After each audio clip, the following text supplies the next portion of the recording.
இதை விட சந்தோஷமான மாலை என்ன இருக்க முடியும்? என் அருமை தம்பி, இந்தி போராட்ட சமயத்தில் ஒரு கையெழுத்து பிரதியை அடிக்கடி அண்ணா படிச்சாராம். படிச்சுட்டு யார்ப்பா ஒரு அழகா எழுதுறா, அந்த இளைஞரை நான் மீட் பண்ணணும்னு சொன்னாராம். அவரை பிடிச்சிட்டு கூட்டி நிறுத்தினாங்களாம். அண்ணா பார்க்கும்போது ஒரு 14 வயசு பையன் நின்றாராம். அவர் தான் மு. கருணாநிதி. அவர் ஷாக் ஆகிட்டாராம். என்னப்பா, நான் ஒரு 30 வயசு இருக்குன்னு நினச்சா நீ 14 வயசில் இருக்கு, நீ ஸ்கூலுக்கு போகலையான்னு. இல்லைங்க அண்ணா, நான் ஸ்கூலுக்கு போகிறது இல்லை அப்படின்னாராம். அதெல்லாம் வேணாம், முதல்ல நீ ஸ்கூலுக்கு போ, அதுக்கப்புறம் தான் அரசியல், அதுக்கப்புறம் தான் போராட்டம்னாராம். வீட்டுக்கு வந்துட்டாராம். அண்ணா சொன்னதை தட்ட முடியாது. ஆனால் வீட்டுக்கு யோசிச்சுட்டு, அண்ணா சொன்னதை தட்ட முடியாது, ஆனால் நான் தட்டுறேன், அது அண்ணாக்கு தெரியாமல் இருக்கட்டும், கடைசி வரைக்கும் ஸ்கூலுக்கே போகலையும். அவர் ஸ்கூலுக்கு போகாமல் வாழ்ந்ததுனால தான் நீங்கள்லாம் ஸ்கூலுக்கு போகிறீங்க. இதை மறக்கவே கூடாது. நாங்கள் படிச்சுக்கிட்டே இருக்கோம். நான் இப்போ காரில் வரும்போது ஒரு பஸ்ஸு போகுது.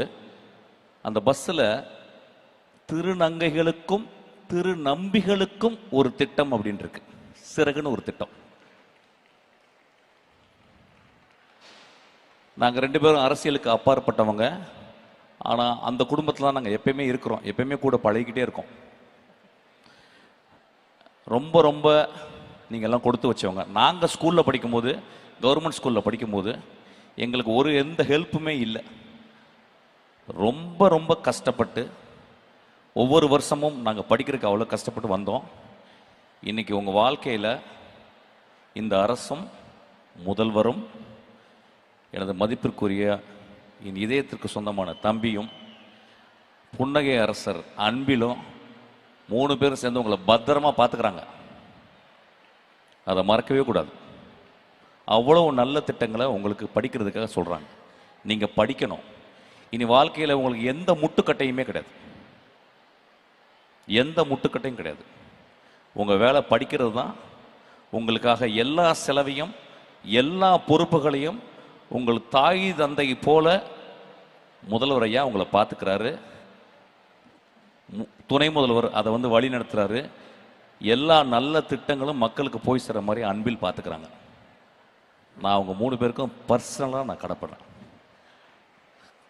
நான் இந்த விஷயத்தில் இன்னொரு விஷயத்தை இங்கே சொல்லணும். நான் சொல்கிறதுக்கு, உலகத்திலே ஒரு மிகச்சிறந்த ஆளுமை என்று கருதப்படுகிற இளையராஜாவுக்கு விழா எடுத்ததுக்கு அவங்கள காலை தொட்டு நான் கும்பிட்டுக்கிறேன். உலகத்தில் எந்த அரசும் ஒரு இசைக்கலைஞனுக்கு எடுக்காத ஒரு விழாவை ஐயா முதல்வர் ஐயா எடுத்திருக்காரு. அவருக்கு நான் ரொம்ப கடமைப்பட்டிருக்கேன். இதை விட அவர் வாழ்க்கையில் அச்சீவ் பண்ணது, இளையராஜா ஐயா அச்சீவ் பண்ணது எதுவுமே இல்லை. அவ்வளோ பெரிய விழா. இந்த உலகத்தில் இருக்க எல்லா தமிழர்களும் பார்த்தாங்க அந்த விழாவை. அப்படியாப்பட்ட விழா எந்த கலைஞனுக்கும் எந்த உலகத்தில் யாருமே எடுக்கப்படாத ஒரு விழா எடுத்து, அதுக்காக ரொம்ப நன்றி. தம்பி பேசுடா. அனைவருக்கும் என்னுடைய வணக்கம். மாண்புமிகு முதல்வர் அவர்களுக்கும் மாண்புமிகு துணை முதல்வர் அவர்களுக்கும் கல்வித்துறை அமைச்சர் அன்பில் அவர்களுக்கும் மற்றும் அமைச்சர் பெருமக்கள், பெரியவர்கள் அனைவருக்கும் என்னுடைய வணக்கம். கல்வியை பற்றி நான் நிறைய யோசிச்சிருந்தேன், பட் சில கருத்துக்கள் மட்டும் சொல்லலாம்னு நினச்சிக்கிட்டு இருக்கேன். கல்வியை பற்றி 2000 வருடங்களுக்கு முன்னால் ஒரு பாண்டிய மன்னன் அவர் ஒரு பாடல் எழுதியிருக்கிறார். இதில் பாலகிருஷ்ணன் ஐயா பல இடங்கள் அதை பற்றி பேசியிருக்கிறார். அதோடைய கடைசி 4 வரிகள் ரொம்ப முக்கியமானது. வேற்றுமை பொருந்திய நாற்பால் உள்ளும் கீழ்ப்பால் ஒருவன் கற்பின் மேற்பால் ஒருவனும் அவன் கண் படுமே அப்படின்னு சொல்றார். கல்விக்கு 2 குணங்கள் இருக்கு. அதில் ஒரு குணம் இப்போ இவர் சொல்றது. அது என்ன குணம்னா, கல்வி கீழே இருக்கிறவன் கற்ற பின்னாடி மேலே இருக்கிறவனும் அவனை மதித்து அவனோடு சேர வேண்டிய கட்டாயத்தை ஏற்படுத்தும். இது முதல் காரணம். 2வது, கல்வி என்ன செய்யும் அப்படின்னா, அதை எழுதிட்டே வந்திருக்கேன். விவேக சிந்தாமணி அப்படிங்கிற ஒரு புத்தகத்தில் ஒரு பாடல் இருக்கு. வெள்ளத்தால் போகாது, வெந்தனலால் வேகாது, மன்னலாலும் கொள்ளல் ஆகாது, மன்னராலும் எடுத்துக்க முடியாது. கொடுத்தாலும் நிறைவொழிய குறையாது. அது என்னன்னா, நம்ம எதுக்கு படிக்கிறோம்? படித்து நல்ல வேலைக்கு போய் சம்பாதிச்சு குடும்பத்தை காப்பாற்றி, அப்பா அம்மாவை காப்பாற்றி, குழந்தைங்களை காப்பாற்றுறதுக்காக போகிறோம். அதை நான் ஒரு வேளை என்னால் முடிஞ்சு நான் ஒரு 1 கோடி ரூபாய் யாருக்கோ கொடுத்தேன்னா அவங்களால சந்தோஷமாக வாழ்ந்துட முடியும். ஆனால் என்கிட்ட அந்த 1 கோடி ரூபாய் இருக்காது, ஏன்னா நான் அதை கொடுத்துட்டேன்.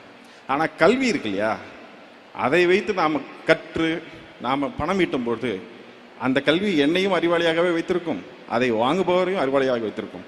என்னிடம் இருக்கும் கல்வி அவருக்கும் போய் சேரும், அவரை எனக்கு சமமாக மாற்றும் அல்லது என்னை அவருக்கு சமமாக ஏற்றும். இதனால தான் கல்வியை கற்கக்கூடாதுன்னு பழங்காலத்திலிருந்து இன்னைக்கு வரைக்கும் தடுத்துக்கிட்டே இருக்காங்க. இது ரொம்ப ரொம்ப முக்கியமான பாயிண்ட்.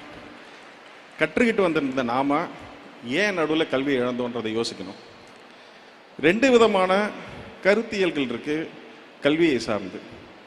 ஒன்று திராவிட கருத்தியல், எல்லாரும் படிக்கணும், எல்லாரும் அறிவாளியா இருக்கணுங்கிறது.